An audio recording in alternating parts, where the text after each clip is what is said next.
Welcome back to Superbly Said Advanced English Vocabulary and Phrases. A quick note before we start. This deep dive is based on a SpeakDuo lesson. Right. So you can go to speakduo.com to, meet new people from around the world who are practicing English on video calls just to become more confident with their English speaking abilities. And our mission today is straight to the point.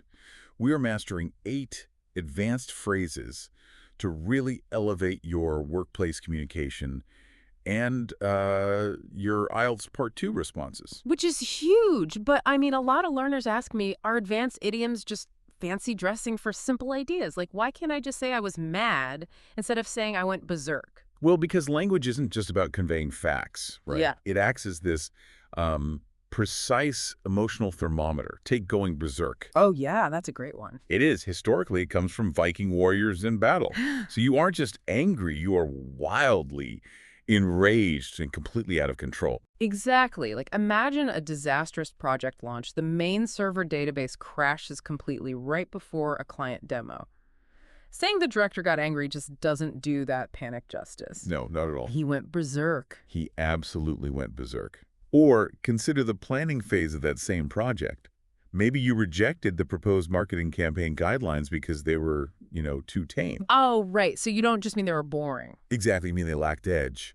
Humans crave bold boundaries, so saying they're too tame signals that you need to really push the envelope. Which kind of brings up another great phrase, thrash. But wait, how is thrashing an opponent different from just beating them? Don't they mean the same thing? Well, beat is just a score. Thrash is all about violent hyperbole. We use it in competitive settings to establish total, humiliating dominance. So like a gaming team completely thrashing their opponents in a regional tournament bracket. Yes, that is a statement of absolute superiority. But on the flip side, what about when we loathe and hate something? Oh, I love that combo. Like an undergraduate translation major explaining in an IELTS test how they loathe and hate dealing with messy, unvetted source texts. Right, it paints such a vivid picture because it replaces a simple dislike with passionate, active disgust. But to balance that intensity, we also need professional polish.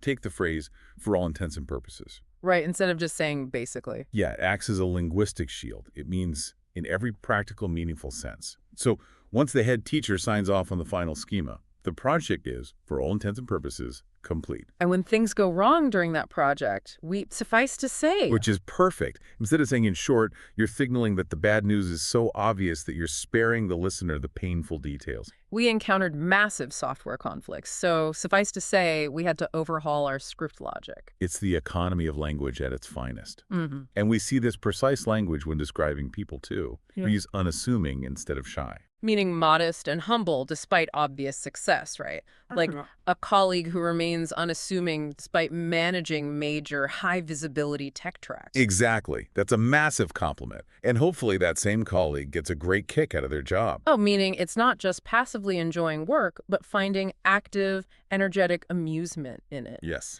Like an operations manager who gets a great kick out of designing flawless Google Apps script features. Perfectly said. All right, let's lock these in with a rapid-fire lightning round. Feel free to pause the podcast here if you need to think about the answer. Question 1, go berserk. Option A, specimens. Option B, a retail clerk.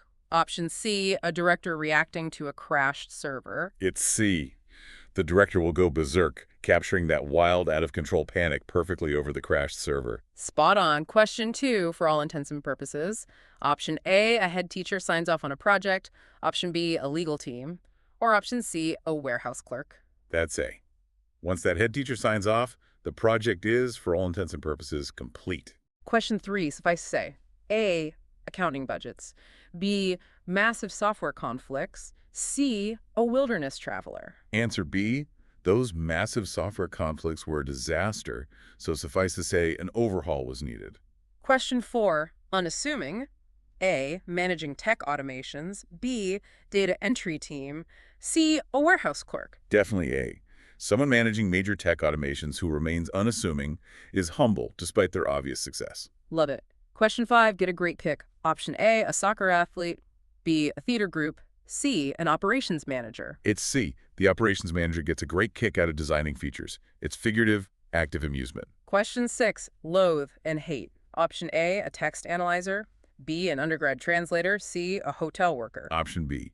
The undergrad translator will absolutely loathe and hate dealing with messy source texts. Right. Question 7, thrash. A, a gaming team. B, agricultural machinery. C, a kitchen assistant. Answer A. The gaming team completely thrashed the opponents, showing total dominance in the bracket. Last one, question 8, too tame. Option A, a timber wolf. B, marketing guidelines. C, an incomplete option. It's B. The proposed marketing guidelines felt too tame, meaning they lacked a bold edge. You absolutely crushed that lightning round. Well, which leaves us with a final thought to ponder. Does adopting these precise native idioms actually change the way you construct your thoughts? Or does it merely change how the world perceives your fluency?